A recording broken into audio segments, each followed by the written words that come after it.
Assalamualaikum warahmatullahi wabarakatuh. Halo, perkenalkan nama saya Rahma. Saya adalah mahasiswa jurusan Teknologi Pendidikan Fakultas Ilmu Pendidikan Universitas Negeri Makassar. Kali ini kita akan belajar tentang keterampilan membaca cepat. Berikut kompetensi dasar dan indikator membaca cepat.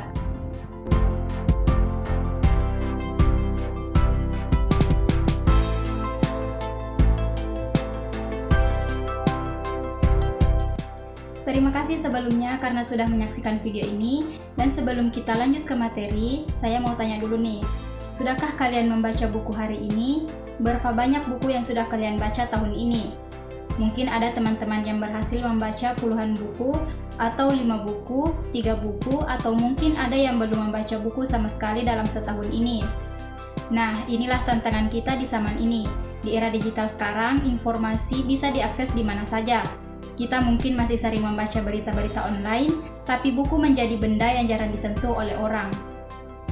Tahukah kalian bahwa Indonesia merupakan negara dengan literasi yang cukup rendah di dunia?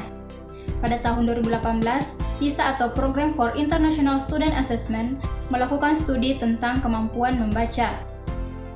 Ada di posisi berapakah Indonesia dan bagaimana perbandingannya dengan negara-negara lain? Jawabannya kita berada di peringkat ke-7 dunia. Tapi dari bawah. Ya, survei yang dibuat untuk mengukur kemampuan membaca dalam ketiga bidang ini ternyata masih terlalu sulit. Nyatanya, kita berada di tingkat ke-71 secara keseluruhan, dan jauh tertinggal dengan negara tetangga yakni Singapura yang menempati posisi kedua. Sedihnya lagi, tren pelajar-pelajar kita belakangan ini pun turun terus-menerus. Di sini saya akan tes dulu kemampuan membaca kalian dengan menampilkan bacaannya. Kita akan lihat apakah kalian mampu membaca tulisannya atau tidak. Kita mulai dalam hitungan ketiga. 3, 2, 1, mulai.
Gimana teman-teman?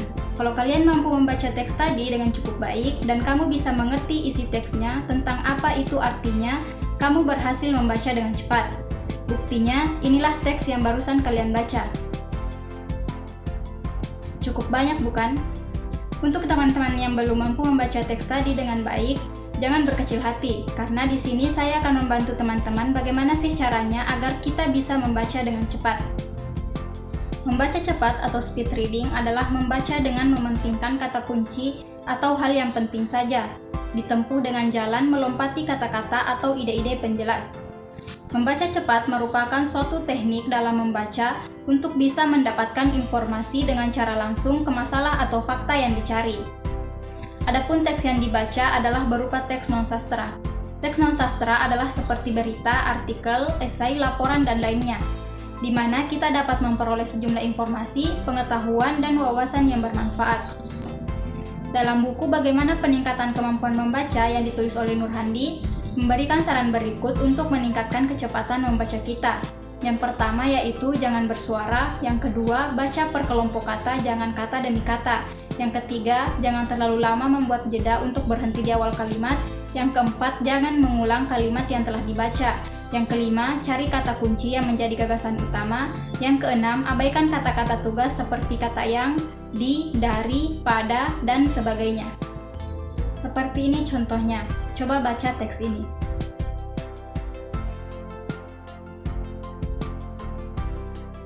Nah, teks ini merupakan bagian utuh dari teks tadi.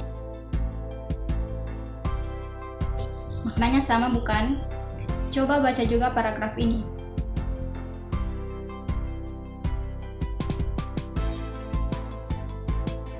Luar biasa sekali kalau kalian bisa membaca teks ini. Selanjutnya, kita akan melatih konsentrasi membaca kalian dengan permainan sederhana berikut. Yang pertama yaitu tebak warna. Kalian harus menebak warna dari kata-kata berikut. Ingat, ucapkan warnanya, bukan katanya.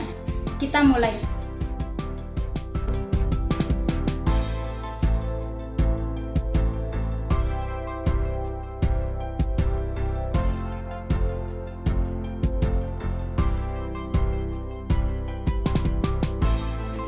Yang kedua yaitu meja Schultz. Meja Schultz adalah grid dengan angka secara acak atau huruf yang digunakan untuk mengembangkan kecepatan membaca. Kalian harus mengurutkan angka 1 sampai 25 dalam waktu 30 detik. Kita mulai dalam hitungan ketiga. 3, 2, 1, mulai.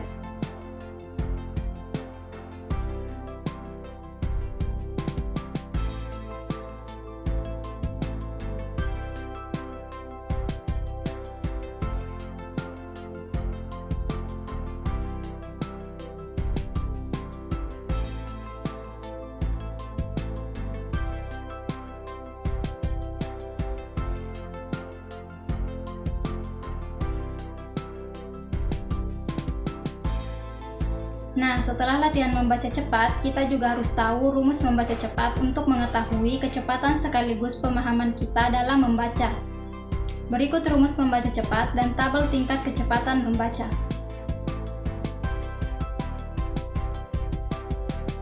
Contoh perhitungannya adalah sebagai berikut.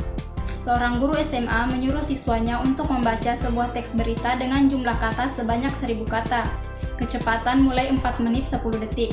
Dengan demikian, berapakah kecepatan per menit membaca siswa tersebut? Berdasarkan perhitungan tersebut, kecepatan membaca siswa tersebut adalah 240 kpm. Hal ini tidak sesuai dengan tampilan pendidikan siswa SMA itu. Materi selanjutnya adalah menemukan ide pokok dalam teks dengan teknik membaca cepat. Membaca tidak hanya harus cepat, tapi juga harus paham atau mengerti bacaan dengan baik. Dalam sebuah paragraf biasanya dibagi menjadi dua bagian, yaitu ide pokok dan ide penjelas. Ide pokok adalah gagasan yang menjadi dasar pengembangan sebuah paragraf.